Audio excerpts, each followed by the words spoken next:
അയ്യോ അയ്യോ ഒരു കൂട്ടത്തിൽ ഞാൻ അതല്ല അതിനെക്കുറിച്ച് ഒന്നും എനിക്ക് അറിഞ്ഞൂടാ. എനിക്കൊന്നും അറിഞ്ഞൂടാ. ശരി ഏത് തെറ്റേത് എന്നൊന്നും എനിക്ക് അറിഞ്ഞൂടാ. കാരണം ശരിയോ തെറ്റോ മനസ്സിലാക്കാതെ അറിയാതെ ഞാൻ എന്തെങ്കിലും പറഞ്ഞാൽ എന്റെ ക്രെഡിബിലിറ്റി, എന്നെ ഇഷ്ടപ്പെടുന്ന ലക്ഷക്കണക്കിന് ജനങ്ങളുണ്ട്, അവർക്ക് എന്നിലുള്ള വിശ്വാസം നഷ്ടപ്പെടും. എന്നെ ഇഷ്ടപ്പെടുന്ന ജനങ്ങൾക്ക് ഞാനായിട്ട് ഒരു ദുഃഖം ഉണ്ടാക്കാൻ പാടില്ല. എനിക്ക് ഇതിനെക്കുറിച്ച് അറിയില്ല എന്താണ് ശരി. വാർത്താ മാധ്യമങ്ങൾ കാണുന്ന പല വാർത്തകളിലും പല ന്യൂസാണ്. സോഷ്യൽ മീഡിയയിൽ പലതും പല രീതിയിലാണ് വരുന്നത്.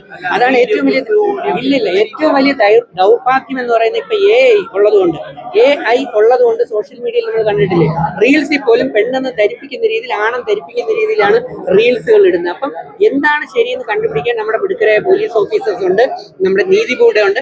അവർ തീരുമാനിക്കും എന്താണ് ശരി എന്താണ്. എന്തായാലും ഒരു കാര്യം ഞാൻ പറയുന്നു, സോഷ്യൽ മീഡിയ പറയുന്നത് കേട്ട് വിശ്വസിക്കരുത്.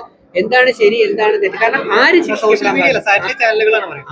കുറ്റപ്പെടുത്താൻ പാടില്ല. ആരെയും നമ്മള് കുറ്റക്കാരനാണെന്ന് തെളിയിക്കാതെ കുറ്റക്കാരനാണ് കുറ്റക്കാരിയാണെന്ന് ആരെയും പറയാൻ പാടില്ല എന്ന് വിശ്വസിക്കുന്ന ആളാണ്.